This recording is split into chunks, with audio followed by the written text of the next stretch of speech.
नमस्कार साथियों, इस विशेष प्रेस वार्ता में आप सभी का स्वागत है।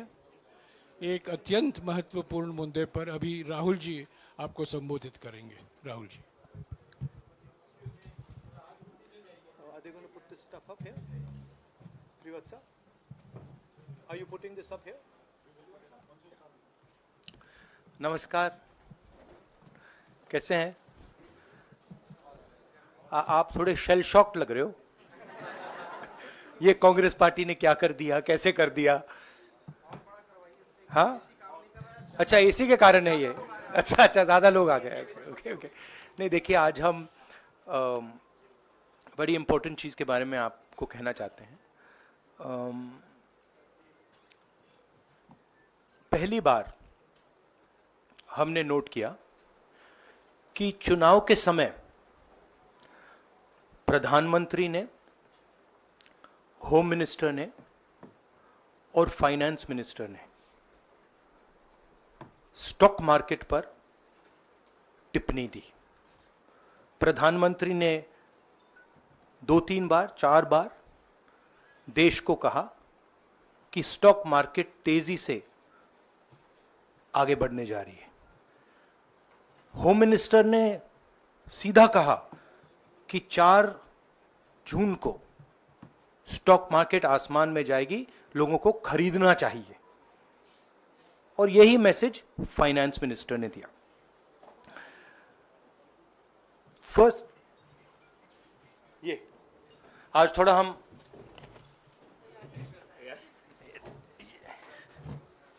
तो ये क्रोनोलॉजी है। अमित शाह कहते हैं बाय शेयर्स बिफोर 4 जून। 19 में नरेंद्र मोदी जी कहते हैं stock market will break records on June 4। फिर 28 मई को रिपीट करते हैं। 1 जून मीडिया झूठे एग्जिट पोल रिलीज करती है। बीजेपी का ऑफिशियल जो इंटरनल सर्वे था वो उनको 220 सीट दे रहा था। तो ये इंफॉर्मेशन बीजेपी के लीडर्स के पास था। इंटेलिजेंस एजेंसीज ने 200 और 220 के बीच में सरकार को बताया था कि उनकी सीट्स आ रही हैं। 3 जून को स्टॉक मार्केट सारे रिकॉर्ड तोड़ देता है और 4 जून को खटाक से स्टॉक मार्केट अंडरग्राउंड चला जाता है। अगला स्लाइड दिखाइए जरा। ये देखिए, 31 मई massive stock activity, more than double what was there on 30th, more than double what was there on 29, 28। ये अनोमली देखिए। ये कौन लोग हैं? ये वो लोग हैं जो जानते हैं कि कोई ना कोई घपला हो रहा है। हजारों करोड़ रुपए यहां पे इन्वेस्ट हुए हैं, फॉरेन इन्वेस्टर्स ने इन्वेस्ट किए हैं। और उसके बाद 30 लाख करोड़ रुपए का लॉस होता है। किसका लॉस होता है? रिटेल इन्वेस्टर्स का लॉस होता है। तो ये जो आप देख रहे हैं, हिंदुस्तान की स्टॉक मार्केट की हिस्ट्री का सबसे बड़ा स्कैम है। और इसके बारे में हम कुछ सवाल पूछना चाहते हैं। पहला सवाल, why did PM and HM give specific investment advice to the 5 crore families investing in the stock market? Is it their job to give investment advice? Second, why both interviews were given to the same media house owned by the same business group, which is also under SEBI investigation for manipulating stock market? Third, what is the connection between the BJP, the fake exit pollsters, and the dubious foreign investors who invested one day before the exit polls were announced and made a huge profit at the cost of 5 crore families. We demand a JPC into this. We are absolutely convinced that this is a scam. Somebody has made thousands of crores of rupees at the cost of Indian retail investors, and the Prime Minister and the Home Minister have given an indication to buy. And this is a criminal act. So we demand today a joint parliamentary committee to investigate this. मैं हिंदी में बोल देता हूं, प्रधानमंत्री ने देश की जनता को इन्वेस्टमेंट एडवाइस क्यों दी, और 5 करोड़ परिवारों को जो इन्वेस्ट करते हैं उनको प्रधानमंत्री ने, होम मिनिस्टर ने स्टॉक खरीदने का आदेश क्यों दिया। दूसरा, दोनों इंटरव्यूज जो किए गए थे वो अदानी जी के जो चैनल्स हैं उनको दिए गए थे, उन पर सेबी का इन्वेस्टिगेशन हो रहा है, तो उन चैनल्स का क्या रोल है। और बीजेपी के बीच में जो फेक एग्जिट पोलस्टर्स हैं और ये जो फॉरेन इन्वेस्टर्स हैं, इनके बीच में क्या कोई रिश्ता है, और अगर रिश्ता है तो क्या है। हम जेपीसी चाहते हैं, हम इन्वेस्टिगेशन चाहते हैं, और देश इसकी सच्चाई जानना चाहता है। धन्यवाद। शुक्रिया राहुल जी। साथियों, अभी अभी राहुल जी ने आपको स्पष्ट तरीके से क्रोनोलॉजी समझ लिया है। बार बार गृह मंत्री कहते थे अब क्रोनोलॉजी समझिए। आज राहुल जी ने देश को क्रोनोलॉजी समझाया है। इसके ऊपर अगर आपके सवाल हैं तो एक एक करके आप पूछिएगा, एक एक करके पूछिएगा। I haven't said the chronology in English, so I'll say the chronology in English. 13th May 2024, the Home Minister says, buy shares before 4th of June. This is a clear indication to retail investors and others to buy stock. 19th May, for the first time, and then repeatedly until the 28th May, the Prime Minister says that the stock market is going to break records on 4th June. Finally, on 1st June, completely fictitious exit polls are released. These investors are given a completely wrong impression. And on the 3rd of June, as we all know, the stock market breaks all records and then crashes on the 4th of June. Whoever has made money as the stock market rose and also as the stock market crashed. And we are interested in having a joint parliamentary committee, a JPC, to investigate the role of the Prime Minister, the role of the Home Minister, role of BJP members, and also those people who have done these fake exit polls. And finally, we want to understand who are the people, these foreign investors, who did these trades. So we want an investigation for that. शुक्रिया राहुल जी। हाँ संजय। राहुल जी, इससे पहले भी आपने Adani issue पे JPC पिछली लोकसभा में मांग की थी, तो क्या आप चाहेंगे कि ये इशू और हिंडनबर्ग इशू दोनों कंबाइन हो और दोनों की जांच हो? ये जो इशू है, this is a broader issue than just the Adani issue. It is connected to the Adani issue, but this is a much broader issue. This is directly the Prime Minister of India, Home Minister, who are privy to data on actual election results, who have IB reports, who have their own data, who are advising retail investors to buy stock on the 4th. This has never happened before. And by the way, the Prime Minister has never commented on stock market before this. This is the first time the Prime Minister has commented, very interestingly. And multiple times, one after the other, saying that stock market is going to boom, stock market is going to boom, stock market is going to boom. And at the same time, he has information that the exit polls are wrong. He has information that he knows what is going to happen because he has IB data and he also has his own party data. हाँ जी रवि।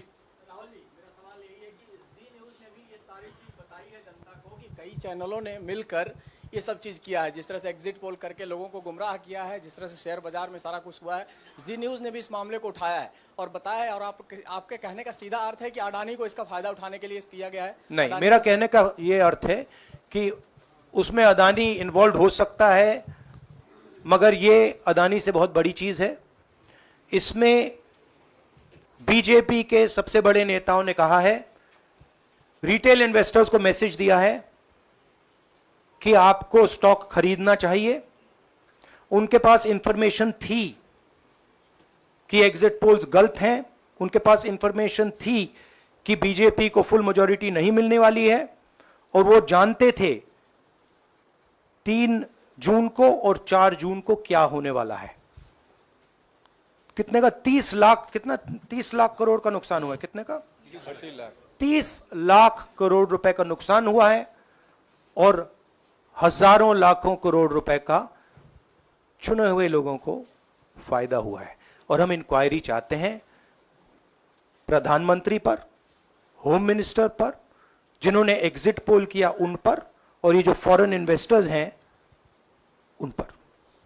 हाँ शेमिन।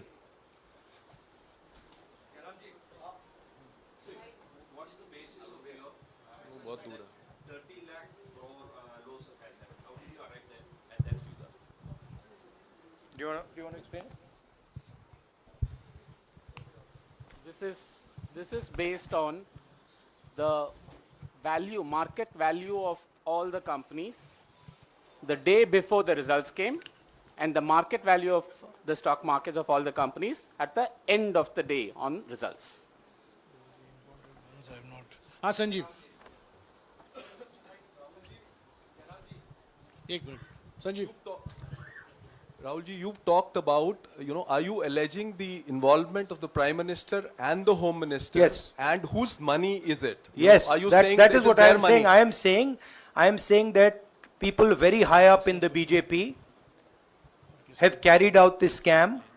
I am saying they had partners who carried out these exit polls. We would like to know if these exit polls were actually carried out, if people were actually sent out, and we'd also like to know the methodology of these polls. We'd like to understand who these investors are. We have some sense of who these investors are. So we are not just speaking out of the air. We are confident that if an investigation is done, interesting things will be revealed. And we think the Prime Minister and Home Minister are directly involved in this. हाँ Siddharth. Companies की भी आपको लगता है जांच होनी चाहिए जिनके शेयर बहुत अप गए, जिनके सबसे ज्यादा शेयर खरीदे गए और जिनके शेयर उसके बाद में बेचे भी गए, तो उन कंपनीज का भी को भी इस दायरे में आना चाहिए, आपको लगता है? हमारा कहना है कि यहाँ पे बड़ा क्लियर है कि स्कैम हुआ है।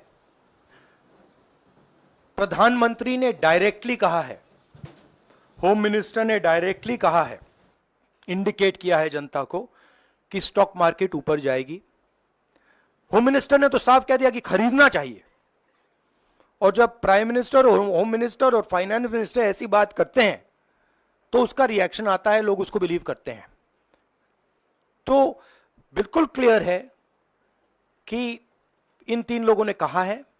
यह भी क्लियर है कि इनको मालूम था कि रिजल्ट 400 का नहीं है, 300 का भी नहीं है। तो ये हम पता लगाना चाहते हैं, उसमें आप जो कह रहे हो वो भी शामिल है। राहुल जी, ब्रह्म प्रकाश दुबे, इंडिया डेली लाइफ से। मेरा सवाल यह है कि जो आपने बताया है इतना बड़ा स्कैम है, पहले भी आपने कई मामले उठाए हैं, जेपीसी की मांग पहले नहीं मांगी गई है, तो क्या आपने कहा ये आपराधिक मामला है, क्या कोर्ट में जाएंगे या पुलिस में शिकायत दर्ज करेंगे? क्योंकि आप कह रहे हैं बहुत बड़ा घोटाला है ये। नहीं भैया, मैंने अभी आपको बोला हम जेपीसी डिमांड कर रहे हैं, इन्वेस्टिगेशन डिमांड कर रहे हैं। अगर नहीं मांगते तो पुलिस में, कोर्ट में जाएंगे? जो भी करना है करेंगे, बट हम आपको ये इंफॉर्मेशन दे रहे हैं कि ये जो हुआ है ये नॉर्मल चीज नहीं है। इसमें प्रधानमंत्री ने इंडिकेशन दिया है, होम मिनिस्टर ने इंडिकेशन दिया है, फाइनेंस मिनिस्टर ने इंडिकेशन दिया है, अदानी जी के चैनल्स के थ्रू इंटरव्यूज किए हैं, और फाइनली लोगों ने इन्वेस्ट किया है, लोगों ने फाइनेंशियल एक्शन लिया है, कंपनीज ने शेयर खरीदे हैं। इसी विषय पर, एक मिनट, इसी विषय पर, इस स्टॉक मार्केट घोटाले पर ही हम सवाल ले रहे हैं। मौसमी, इसी विषय पर कीजिएगा बस। एक मिनट, आ रहा हूं यार, एक मिनट, राहुल जी एक करके आ रहा हूं यार।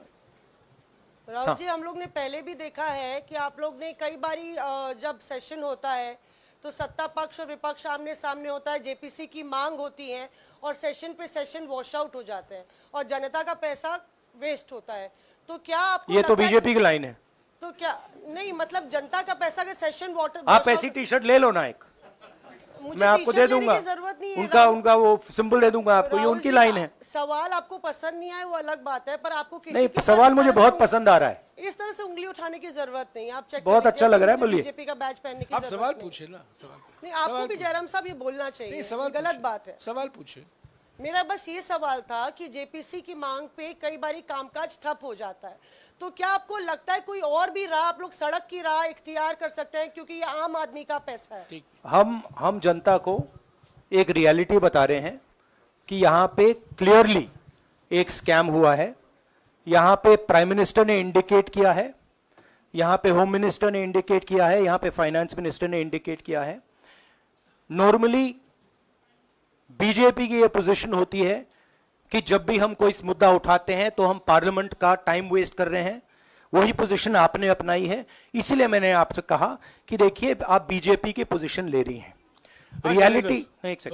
रियलिटी ये है कि हम जेपीसी करवाएंगे। अब ऑपोजिशन में बहुत ज्यादा ताकत है, बहुत ज्यादा स्ट्रेंथ है, और पूरा जो पार्लियामेंट की सिचुएशन है वो बदल गई है। हाँ जैनेंद्र, राहुल जी, जेपीसी की मांग जो आपने की है वो तो पार्लियामेंट सेशन में होगी, लेकिन ये जो आम निवेशक हैं देश भर के जिनका 30 लाख करोड़ डूबा है, उनमें कर्नाटक के, तेलंगाना के, हिमाचल के भी लोग होंगे। तीनों राज्यों में आपकी सरकार है, क्या राज्य की जो जांच एजेंसी है उसके जरिए आप जो उन राज्यों के निवेशकों का कम से कम पैसा डूबा है, ये जो आप पूरे नेक्सस की बात आप कर रहे हैं, गुमराह करने की बात कर रहे हैं, क्या वहां से कोई कार्रवाई की हम उम्मीद कर सकते हैं? सोचा जा सकता है, बट ऐसी चीज के लिए शायद जेपीसी सही औजार होगा। हाँ Ranjita, last question. Okay, Mohit is asked, Ranjita यार आप पूछते रहे। मोहित चलो। आपको ऐसे सर मैं He's upsetting me. सर मैं मोहित आपने चमत्कार किया, पूछ लीजिए। सर मैं मोहित हूँ न्यूज नेशन से। नहीं जानता हूँ।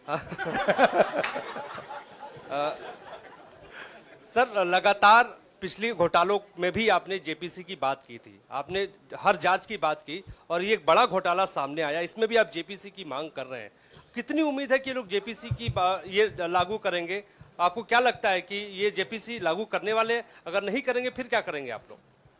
नहीं, हम प्रेशर लगाएंगे, डालेंगे, बट मुझे लगता है कि जो पहले राजनीतिक सिचुएशन थी, जिस इंप्यूनिटी के साथ प्रधानमंत्री पहले काम करते थे, मुझे लगता है वो अब खत्म हो गया है, तो दूसरा नतीजा आएगा। राहुल जी ये आखिरी है क्या, और दो लेंगे? ये आखिरी है। ये आखिरी हो गया, इन्होंने कह दिया आखिरी। ओके रंजीता।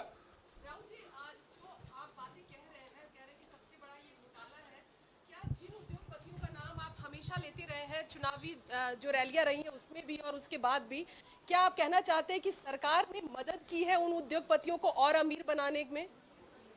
नहीं, मैं कह रहा हूं, मैं सिर्फ सरकार की बात नहीं कर रहा हूं, मैं दो इंडिविजुअल्स की बात कर रहा हूं। प्रधानमंत्री ने और हिंदुस्तान के सब रिटेल इन्वेस्टर्स जिनको नुकसान हुआ है, मैं आपसे बोल रहा हूं, आपको यह बात समझ आ जाएगी। आपका पैसा गया है, आपकी कमाई गई है, आपको नुकसान हुआ है, और इसमें करोड़ों युवा हैं जो ईमानदार हैं, तो नरेंद्र मोदी जी ने, अमित शाह जी ने आपको मैसेज दिया कि 4 तारीख को स्टॉक मार्केट आसमान छुएगी और आपने उन पर भरोसा किया। मगर सच्चाई यह थी कि नरेंद्र मोदी को मालूम था कि 4 जून को स्टॉक मार्केट आसमान नहीं छुएगी। 4 जून को स्टॉक मार्केट का जबरदस्त नुकसान होने जा रहा है, क्योंकि उनके पास इंटेलिजेंस की रिपोर्ट थी और बीजेपी का जो इंटरनल असेसमेंट था 220 सीट का, वो उनके हाथ में था। तो मेरा यह सवाल है और मैं आपसे, इन्वेस्टर से कहना चाहता हूं कि आपको जो चोट पहुंची है, जो आपको दर्द हुआ है,